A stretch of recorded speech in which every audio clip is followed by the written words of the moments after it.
Hello and welcome. Oh man, I just got this in. The 12. Graphic novel version. First chapter, The Father. It's got the first 4 issues of the miniseries in it. And, oh, you know what? I might as well show the whole works off. So let me get everything ready real quick. I should have done that sooner, but I just now remembered. You know what? You might not have been on my stream a minute ago. You might not have seen on Twitter. So let me just get everything ready for you. I got one more thing to do here. Okay. Alright. So, for starters, like, when you get something in the mail, you're always taking a chance. There's always a risk. Is the post office trying to destroy your stuff, right? In this case, I'm pretty sure they waged war on this packaging. I mean, look at this. The other corner's kind of beat up. The cut's my own fault. I cut the return address label, which I'm not going to show you because I don't want to dox Patrick Trahey or anything. But I totally cut it off because it's going in my notebook where I keep a lot of business card type stuff. Is this totally safe to show? Yeah, this is all people and places I think that want information shown. So I totally I have a little collection of these things, and this is just going to go find a spot on one of my pages, and it goes in the back of the book. Huh. That company is out of business, actually. So anyway, that cut's my fault. That has nothing to do with the book, the shipping. You can see, man, this thing was through the war. It was absolutely through the war. So it's no surprise when I get the book and it's a little dinged up. This corner is definitely, it's got a little fold right here, and it's kind of like that. I saw a scratch somewhere, and now I'm not seeing it. Oh, this is a little machine rolled on it, I think, here. This corner has got it the worst, probably. Look at the back, it's also got similar stuff. Now, I posted the screenshots of this thing on Twitter, and it was just kind of a joke, and I'm not really upset that it came in like this. Patrick Trahey has already direct messaged me on Twitter saying, hey, we're going to make this right. We'll send you a new one if you want it. So I might just take him up on that. Man, this is at a really funky angle. Sorry to be moving the camera on you, but that angle was so weird.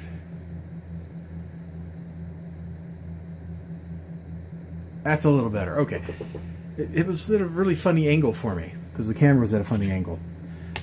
It's a good book. We're going to talk about that in a minute. I know we're 2 minutes, 3 minutes into this review, and we haven't even talked about the book. We just looked at the cover. This was a Kickstarter, so I got to talk about all the stuff that comes along with that territory so you can judge for yourself whether you want to back future Kickstarters from Patrick Trahey and Alternative Comics. Like I said, Patrick already messaged me saying, hey, we'll get you a new one.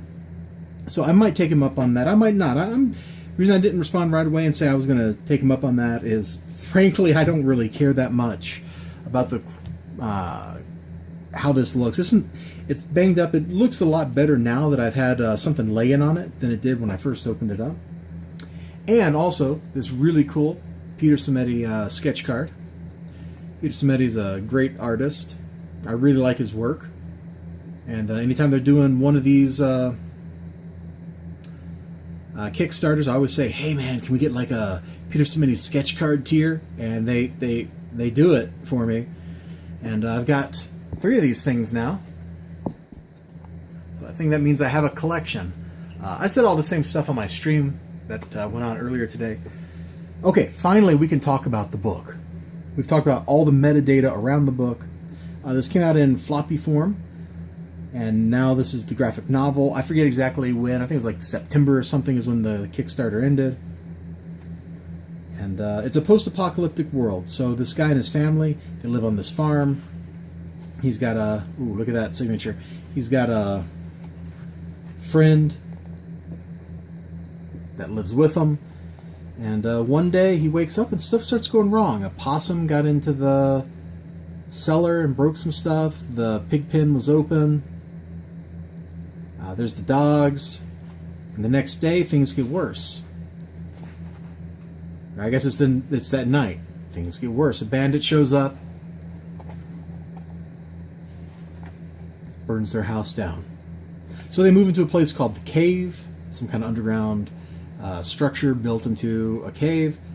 The main character, his brother-in-law and his son, go out, and things get worse. The art is great. The dialogue is pretty good, although, man, I gotta give you guys some flack. I'm surprised I didn't notice this in the floppies. Probably shoulda. Oh. Where's what I'm looking for? Let's see. I know it was when they were in basement taking stock of stuff. Yeah, right here. All right. I don't know how nobody else noticed this to tell you before you went to print with this, and I'm so sorry that I didn't see this in the floppies. I haven't got the floppies out to look to see if it's in there, but let's see here. We can keep the salt park and salt code with a splash of well water. The pickles should still be fine too. The salt park, salt code. Now what she writes back here, salt pork, salt cod, actually makes sense.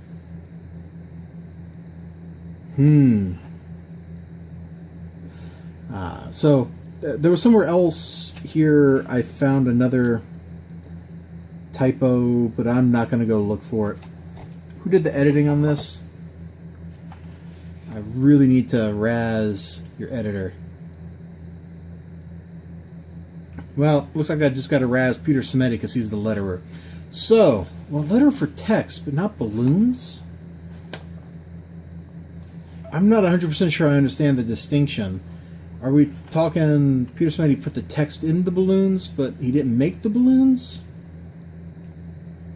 I don't understand. Well, somebody needs to get razzed for that. Every chapter starts with a little quotation from some post-apocalyptic story. And we start kind of in media res here. So we start off, he's getting shot. Then we go to the home scenes. Then we go to out on the road, where the son is exposed to the harsh realities of life. He has a fight with his father. He ends up dead. It's not the father's fault. So now we get to that part of the story. And I'm thinking, it's a revenge story, right? It wasn't. It wasn't a revenge story. I mean, it kind of was, but it wasn't. There's more betrayal. The story takes at least 3, maybe 4 twists before it's over. Like, it doesn't let you... It doesn't... Like, as soon as you get settled in... That's how I gotta put it. As soon as you settle in, it doesn't let you relax. It immediately goes, hey, it's actually this! And now you're over here, and you're like, what? And it's a good kind of feeling. The coloring is all in these kind of red earth tones. It's great stuff. We spend one whole issue back in the past of how the guy got his family together, which when we get to the present, shed some light on why people are acting the way they're acting. And it becomes an entirely different story at the end of it. That last issue, the last part of the story, is just totally different from the first part.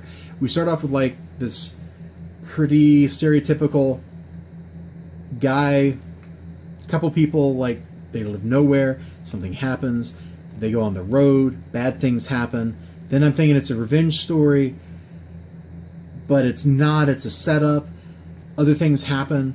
Everybody, after that betrayal of the setup, ends up in another place where he's offered 2 bad choices, and so he has to take one of the bad choices.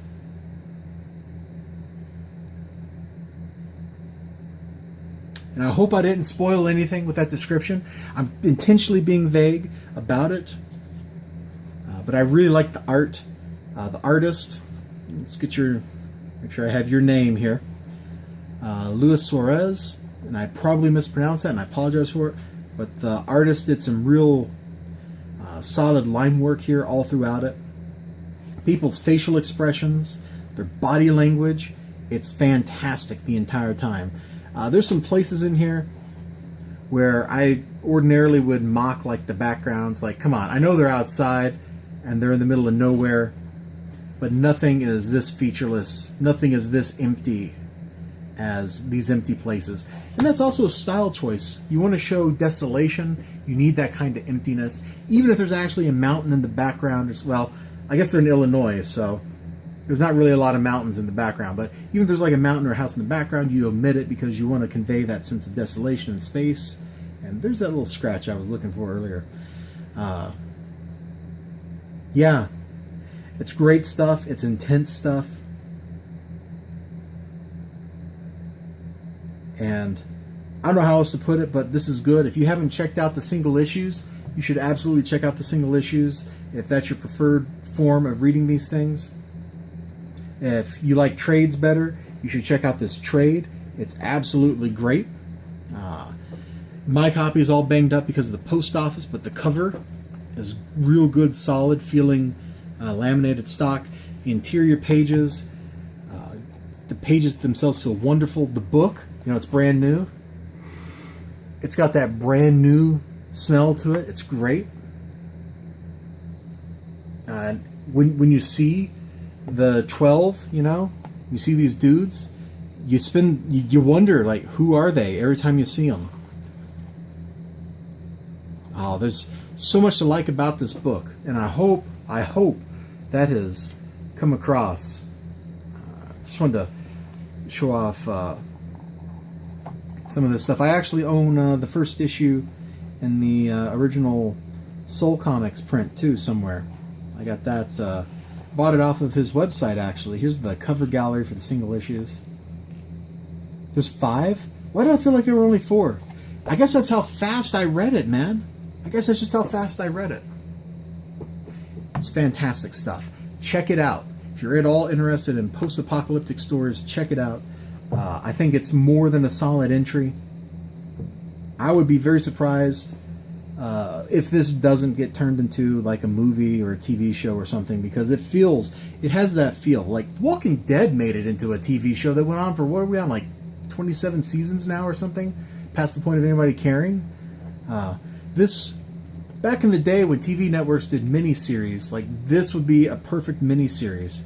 You do like 3 episodes, one for like the family, one for on the road, and one for the crazy finale.